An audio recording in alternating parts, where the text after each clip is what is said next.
Welcome to the Lifestyle PA podcast, where we talk about all things women's health and lifestyle to help you become the healthiest and happiest version of yourself. Hi, everyone. This is Beth with the Lifestyle PA, here to talk about all things women's health, lifestyle, and just ways to truly optimize your health and quality of life. So I know in my first episode, I talked a little bit about ultimately what led me to opening the Lifestyle PA. And a lot of that had to do with my professional experience as a healthcare provider and the frustrations there, and then also as a patient experience. But this past year, another thing that really just kind of tipped me over the edge was Ozempic. And I can hear my family, friends, and colleagues from far away just being like, oh God, here she goes again. And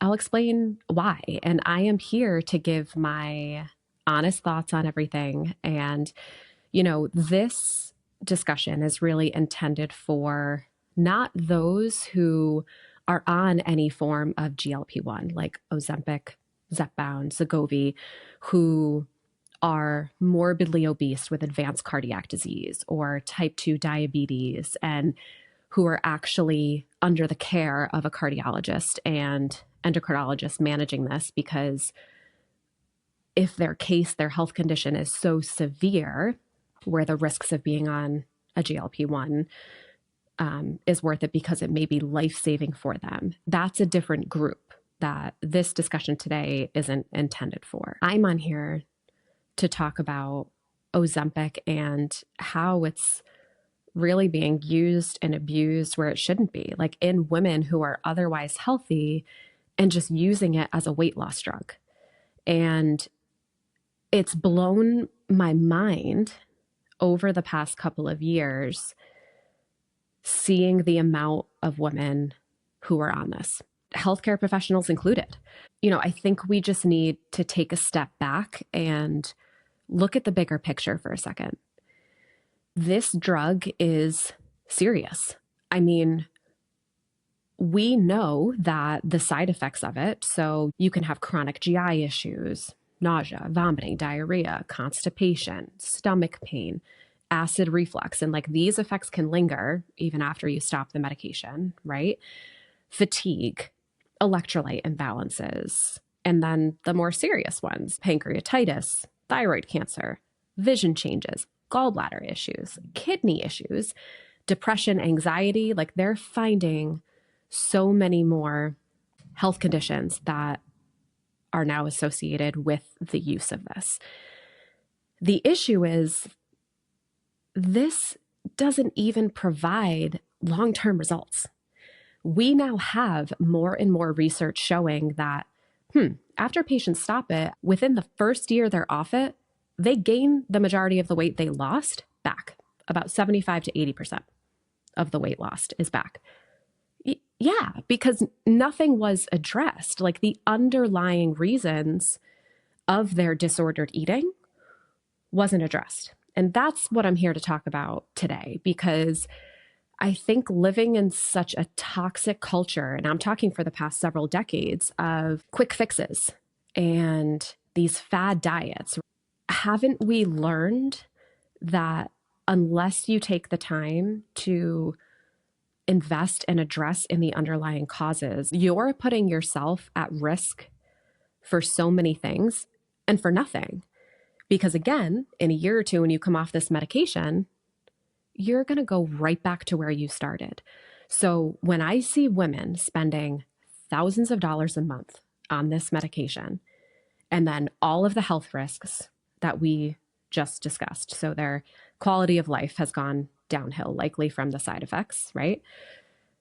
It's all for nothing. And even if you have, you know, just recently, we're hearing more and more of healthcare providers saying, I'm providing my overweight, otherwise healthy patients with this medication, or they're seeking it from somewhere, obviously, right?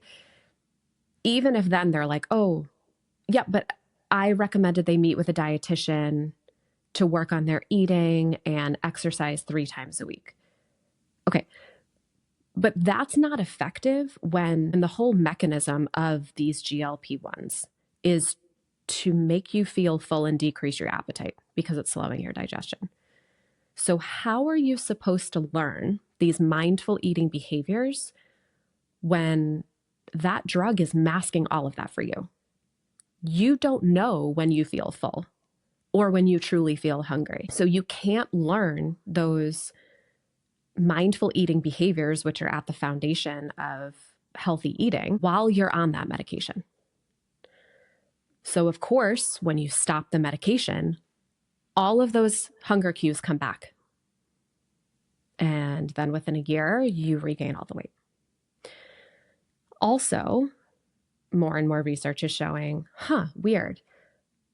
People are losing muscle mass because that comes with losing weight very quickly, right?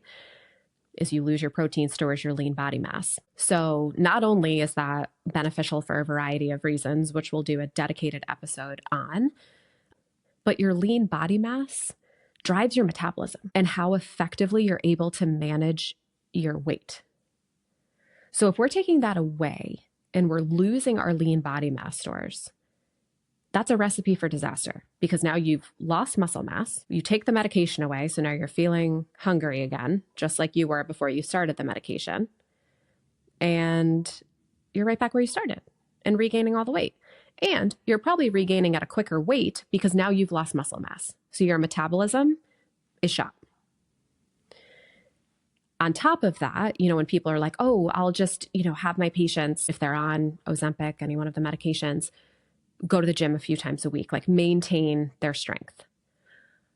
Okay, so it's challenging enough to build lean body mass, especially for women.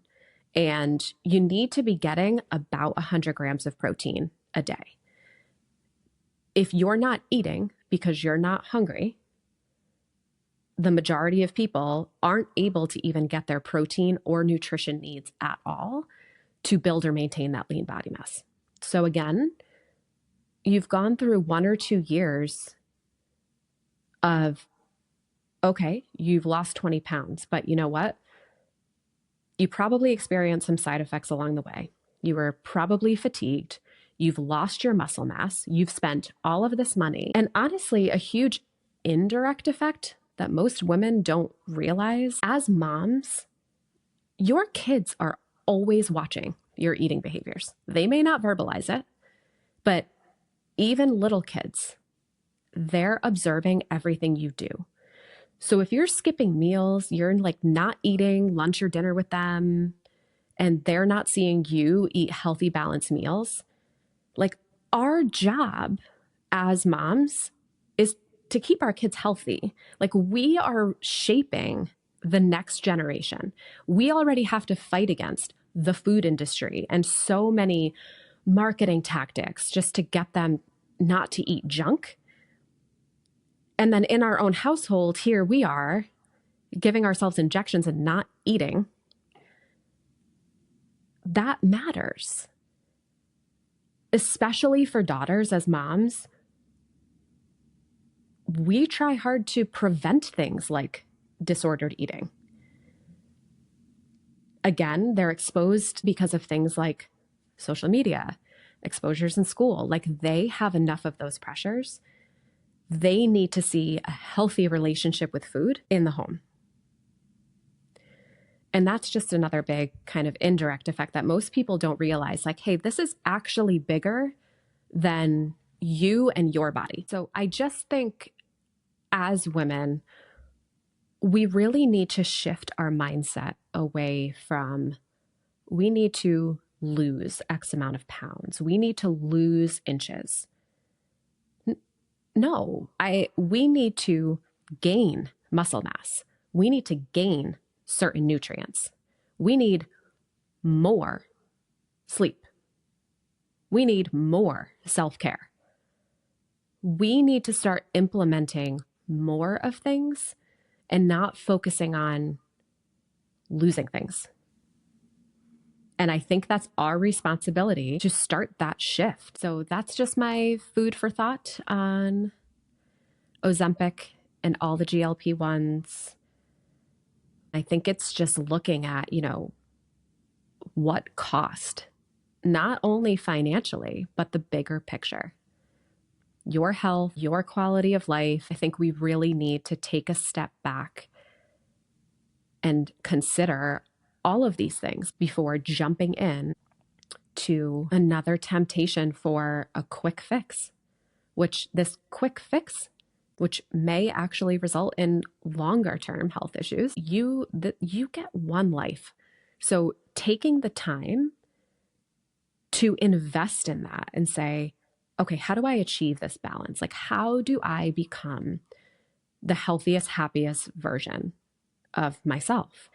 And it's not just going to be about focusing on one area. It's not. And it's not a quick fix.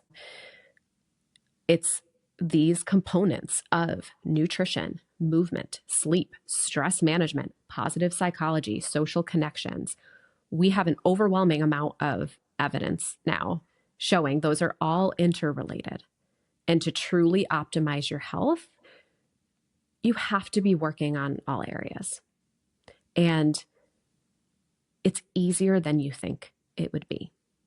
And it's really the only way to get it to be a sustainable lifestyle. So I'll leave you with that. I would love to hear from you if you're interested to see what a personalized 3-month program would look like for you.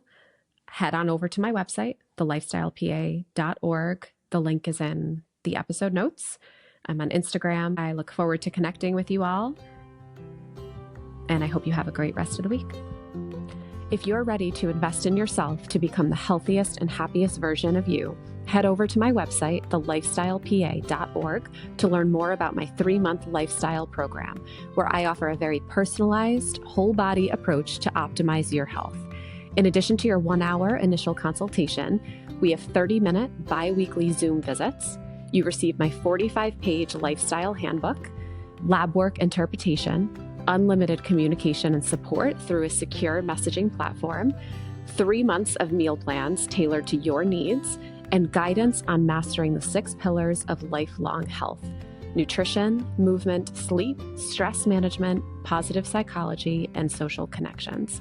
I can't wait to connect with you and help you to truly optimize your health once and for all.